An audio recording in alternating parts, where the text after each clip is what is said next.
The cruel laughter still echoed in Marcus Chen's ears as he fumbled with his daughter's seatbelt, his hands trembling not from turbulence, but from the weight of judgment. 6-year-old Emma had spilled her juice box during takeoff, the purple liquid seeping into the pristine leather seat beside them, and the woman in 17D had made sure everyone within 3 rows knew exactly what she thought about irresponsible parents who can't control their children. The businessman in 17F had joined in with eye rolls and theatrical sighs, while the couple across the aisle whispered loud enough for Marcus to catch every word about how some people shouldn't travel with kids if they couldn't handle them. Marcus bit back his response, swallowing the explanation that would never satisfy them anyway.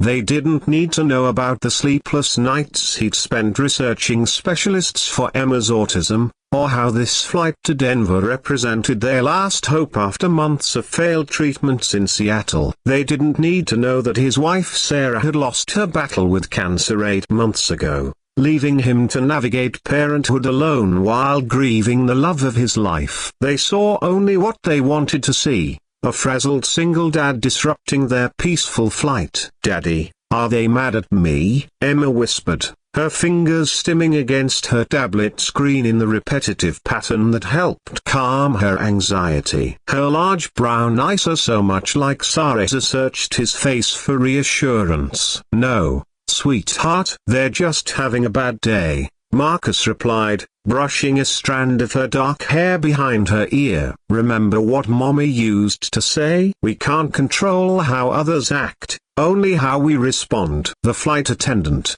a kind woman named Patricia, had quietly brought extra napkins and a warm smile, ignoring the huffs of disapproval from the other passengers. She'd even slipped Emma a small coloring book, earning a genuine smile from the little girl for the first time since they'd boarded.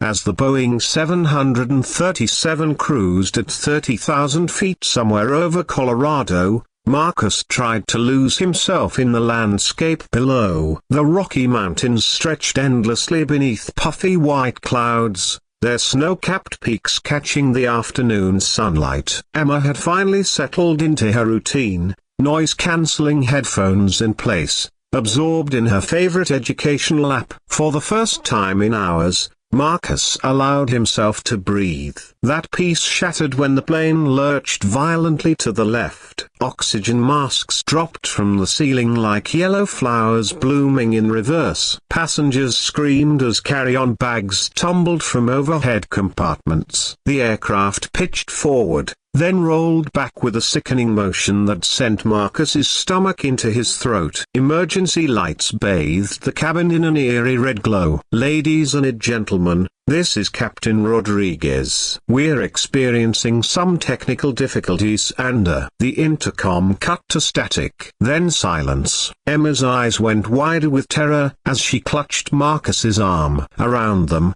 panic spread like wildfire. The woman in 17D who had been so quick to judge was now sobbing uncontrollably. The businessman who had rolled his eyes at Emma's juice spill was frantically calling his wife, his voice breaking as he told her he loved her. Patricia rushed down the aisle, her professional composure intact despite the chaos. "Please remain in your seats with seatbelts fastened. We're going to be fine," she announced, but Marcus caught the tremor in her voice. Minutes stretched like hours. The plane continued its erratic dance through the sky, each movement more violent than the last. Marcus held Emma close, whispering the same lullaby Sarah used to sing when their daughter had nightmares. His mind raced through everything he knew about aviation emergencies, knowledge gained from countless hours studying aircraft systems during his military service 15 years ago.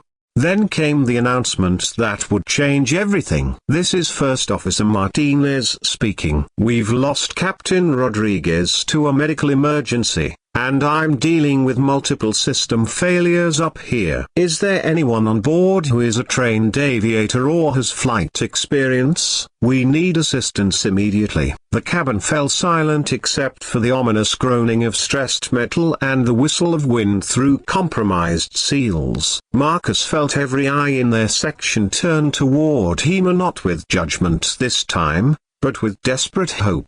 The woman who had criticized his parenting looked at him pleadingly. The businessman who had found Emma so annoying now stared with raw fear and sudden respect. Marcus's heart hammered against his ribs.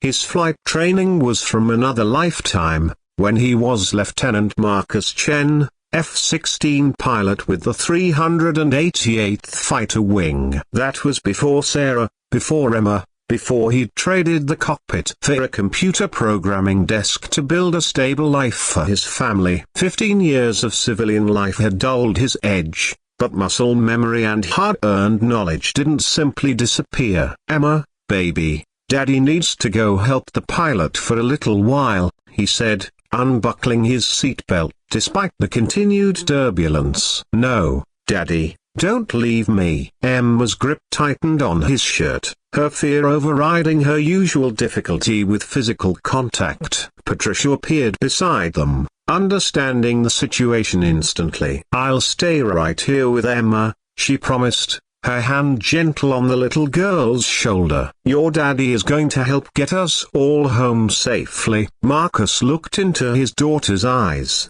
seeing Sarah's courage reflected there. "Remember what we practiced? Count to 100, then count again. I'll be back before you reach 200. The walk to the cockpit felt like a mile. Passengers reached out to touch his arm as he passed, offering silent prayers and desperate thanks. The woman from 17D whispered, "I'm sorry," as he stepped over her feet. The businessman pressed a business card into his hand and said, "Call me about anything, anytime." In the cockpit, First Officer Martinez was pale and sweating, wrestling with controls that seemed determined to kill them all. Warning lights flashed like a deadly Christmas display across the instrument panel. "Thank God," he breathed when Marcus appeared. "Tell me you know how to fly." F-16S, 15 years ago, Marcus said, sliding into the captain's seat with practiced efficiency. His hands found the controls as if greeting old friends. But physics is physics. The next 20 minutes tested every skill Marcus had ever learned and some he didn't know he possessed. With Martinez handling communications and emergency procedures, Marcus fought to stabilize the aircraft. Hydraulic failures had crippled primary controls, forcing them to rely on backup systems and pure pilot instinct. The Denver airport guided them toward an emergency landing as fire trucks raced into position on the runway. Through it all, Marcus thought of Emma, counting to 100 over and over in seat 17E. He thought of Sarah, who had believed in him even when he doubted himself. He thought of all the passengers who had gone from judging him to trusting him with their lives in the span of a single emergency. The Boeing 737 touched down hard but safely, its tires screaming against the tarmac as Marcus applied maximum braking. Sparks flew from the landing gear, but they were alive, whole, and on the ground. The cabin erupted in cheers and tears of relief. Later, as emergency responders helped passengers off the plane, Marcus found himself surrounded by the same people who had mocked him hours earlier. They shook his hand, hugged him, apologized for their earlier behavior. The woman from 17D was crying as she thanked him, and the businessman insisted on paying for Emma's entire treatment program in Denver. But the moment that mattered most came when Emma ran into his arms, her small voice clear and strong. "Daddy, you saved everyone. Mummy would be so proud." Standing on the Denver tarmac, surrounded by 127 grateful strangers who had become something like family, Marcus realized that Sarah had been right all along. You can't control how others act, only how you respond. And sometimes, when you respond with courage and skill and love, you discover that humanity's capacity for goodness can soar higher than any aircraft ever built. The single dad in 17 had indeed been mocked, judged, and dismissed. But when crisis called for a hero, he answered, not because of the uniform he once wore or the wings he'd earned decades ago, but because of the man his wife's love and his daughter's trust had shaped him to become.